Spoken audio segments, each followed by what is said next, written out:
Eu não fazia ideia de que um K-drama ia me pegar tanto quanto esse me pegou. Mas moxa, eu sou a Juliara e esse aqui é o Zona C. Essa não é a primeira vez que eu estou falando de K-drama, afinal eu já lancei um conteúdo a respeito de Tudo Bem Não Ser Normal, que foi o meu primeiro K-drama. Então eu vou deixar na descrição o link para poder você conferir e saber o que eu achei. E aí, eu fui atrás de assistir mais um, que no caso é Death's Game, ou Jogo da Morte, que é de 2023. Aqui a gente segue a história de Ye-jae, que é um garoto que tá aí... ele é novo, ele tem seus 30 anos, não chega nem a ter 30 anos, e ele tá meio que na merda, vamos dizer assim. Ele é um rapaz que ele não conseguiu passar na entrevista de emprego pra empresa que ele tanto queria, vive de fazer um monte de bico, ele meio que se sente mal de não poder dar uma vida confortável pra namorada dele, que ele quer que se transforme numa futura esposa. Também não se sente ali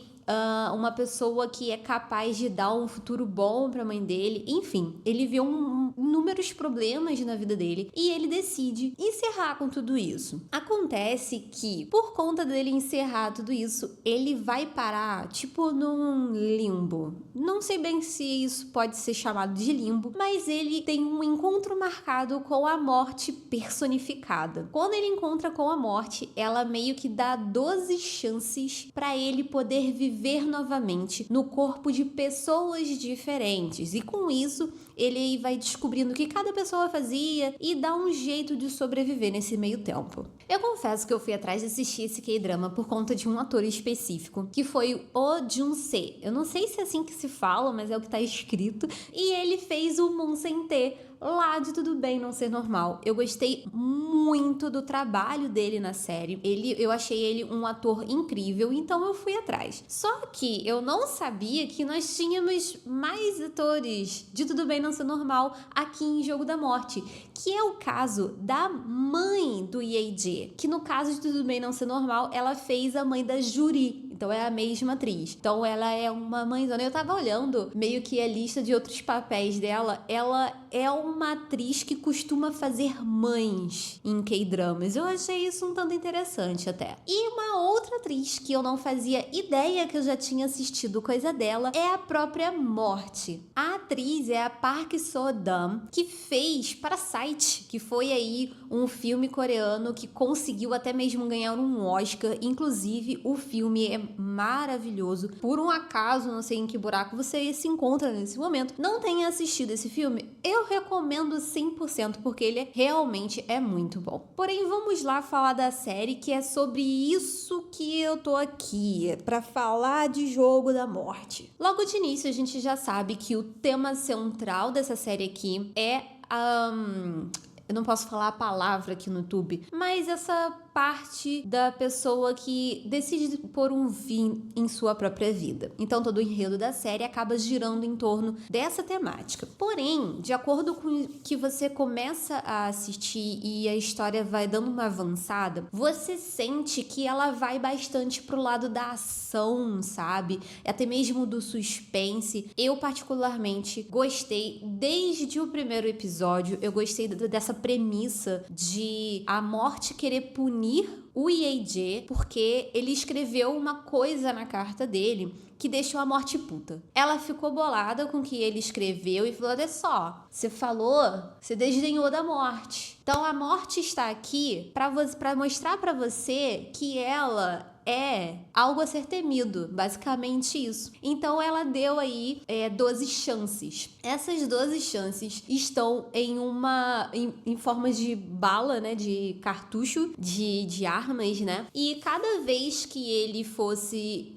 vivenciar uma nova morte, ela ia usar uma dessas balas nele. E é muito interessante porque nós temos aí diversas vidas e cada uma dessas vidas que ele vive estão meio que próximas da hora da morte delas, basicamente, né? Então ele meio que tem que dar o jeito dele de sobreviver. E uma coisa que acontece com cada uma dessas reencarnações dele é que logo depois que ele reencarna, vem tipo que um cristal, né, voando do além e para poder trazer de volta algumas memórias dessa pessoa que ele reencarnou. Seria tipo um cristal da memória. Então, nesse cristal da memória tem as informações principais para ele saber quem ele é e quais são os conhecimentos que essa pessoa tem. E uma coisa muito importante de ser falada também é que ele não perde esses conhecimentos de acordo com que ele vai trocando de corpo, sabe? Os conhecimentos vão ficando ali, vão acumulando aquele monte de coisa na cabeça dele. Afinal, isso também faz parte da punição da morte. Ele precisa manter essas lembranças para ajudar ele a entender o porquê que ele ter acabado com a própria vida foi algo que não necessariamente foi bom para ele, sabe? Porque, né, a gente sabe muito bem que por mais que nós sejamos donos das nossas próprias vidas, temos pessoas à nossa volta que se importam com a gente e não necessariamente a despedida de alguém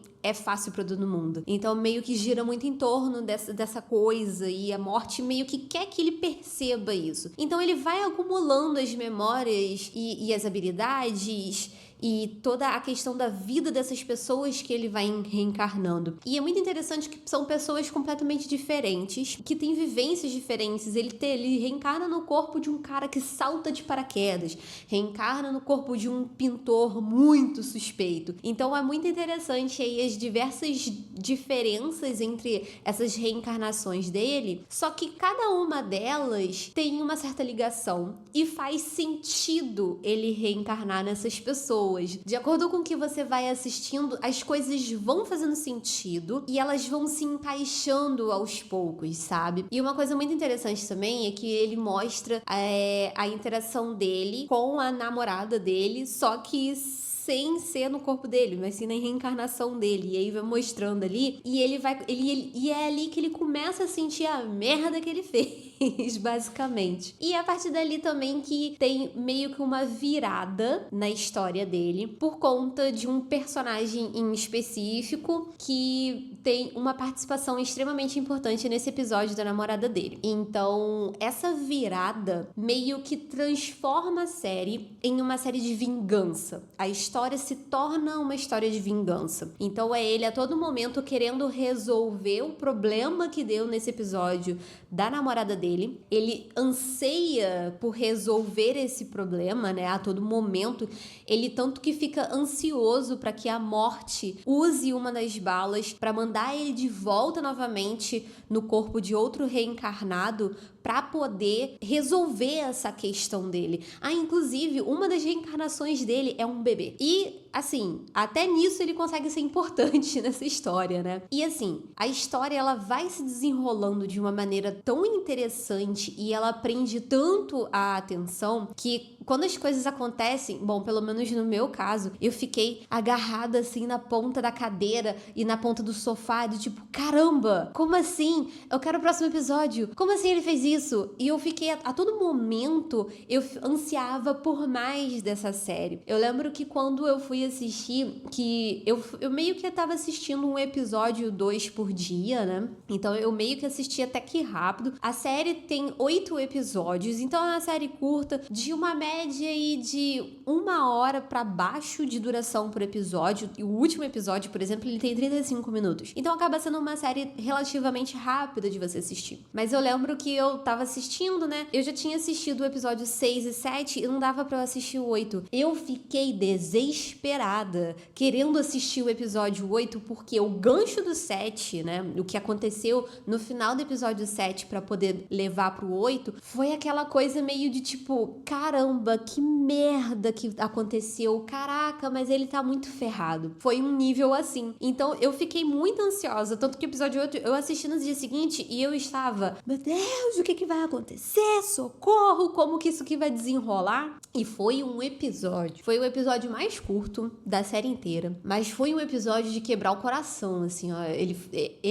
Eu sendo bem sincera, eu não esperava, pelo menos não pelo início de como que desenrolou a série, eu não esperava que eu ia chorar na série. Eu chorei nesse K-drama. E não foi só no final, eu chorei na metade dele. No episódio da namorada, eu já estava chorando, mas foi só nele e o último eu quase não chorei, mas eu quase chorei. E você não espera que isso vai acontecer, porque o andamento do início das coisas, ele meio que não te prepara pra isso, sabe? Ele vai se mostrando ali, como eu falei, uma série meio que de ação, e você vai embalado nesse negócio de ação, ele precisa sobreviver, ele precisa dar o jeito dele, porque ele vai reencarnando no corpo de umas pessoas que são meio que envolvidas com a ação, vamos dizer assim. Então você meio que não se prepara tanto pra metade da temporada e pro final dela, porque por mais que a metade da temporada, né, não, da temporada não, da série, esse episódio de namorada ele quebre, no episódio seguinte ele já meio que volta pra essa ação toda, e aí ele te desprepara de novo, e aí quando chega no final do episódio 7 você quebra de novo, tipo, putz, o que vai acontecer aqui? Nossa! Então, ele é uma série que ele distribui em 2 atos, ele deixa esses 2 atos, essas 2 partes bem divididas, vamos dizer assim. E, cara, eu não tenho como falar muita coisa pra não dar spoiler caso você não tenha assistido, e às vezes você clicou aqui pra saber mais dessa série, né? Então vão ter coisas aqui que eu vou me abster de comentários, mas de fato eu achei que foi uma série extremamente bem construída. Eu achei que foi uma história bem amarrada, sabe? As coisas que vão puxando a outra, elas são muito bem amarradas, e o contexto todo vai fazendo sentido aos poucos pra você. Não é uma coisa que ele vai te jogando várias coisas soltas assim pra não amarrar e pra você ficar confuso. Não, ele vai sendo construído episódio a episódio, reencarnação a reencarnação. Então, foi um jeito muito bem construído dessa série. E eu achei a ideia muito interessante também, esse negócio da segunda chance dele ser, na verdade, 12 chances. E ele entender o porquê que as pessoas estão no fim de suas vidas, o que elas fizeram, como que elas fizeram para chegar ali e como que elas podem fazer para sobreviver. E em cada uma dessas reencarnações é interessante a gente analisar pelo que essas pessoas estão passando, porque cada uma passa por uma situação diferente. Muitas ali, algumas, na verdade, a gente consegue tirar até mesmo outros subtemas. Por exemplo, a gente tem um episódio de bullying, a gente tem um episódio de arrependimento profundo, né? Então, nós temos alguns subtemas muito interessantes e muito bem trabalhados ali também. Então, nossa, é muita coisa boa nessa série. Eu acredito que é uma série até que me deixa com vontade de assistir novamente para eu poder ver uma outra perspectiva, uma perspectiva de quem já sabe o que acontece, qual é a história de uma maneira geral, sabe? Eu genuinamente sinto vontade de reassistir, porque ela é uma série curta, né? Então dá pra reassistir tranquilamente, mas pra saber se eu deixei alguma coisa de fora, se eu não percebi alguma coisa, e pra absorver também um pouco mais dos subtemas que são explorados aqui. Talvez eu não tenha entendido ou não tenha pegado algum subtema que foi elaborado ali, então eu genuinamente tenho essa vontade de reassistir Death's Game. Uma outra coisa aqui que é interessante de eu falar é que isso é uma coisa que possivelmente acontece em vários K-dramas, que é a parte de efeitos especiais. Aqui também nós temos, porque até tem um toquezinho de fantasia por conta dessa coisa dele lidar com a morte personificada e dele ser enviado para uma sala de espera do inferno. Talvez essa seja a melhor definição do que acontece ali. E nós temos algumas coisinhas assim relacionadas a efeitos especiais. Eu senti que os efeitos especiais eles foram mais usados no início. Não sei bem se foi para trazer um certo impacto pra série, pra chamar talvez um pouco de atenção de quem tá assistindo e talvez manter a pessoa assistindo, não sei, porque ao longo dos episódios você vai percebendo que eles vão usando cada vez menos e as coisas elas vão ficando mais orgânicas, as coisas que acontecem vão ficando mais orgânicas. Outra coisa que eu achei muito interessante foi a direção. dessa série. Nós temos uns ângulos muito interessantes que tornam as coisas mais interessantes.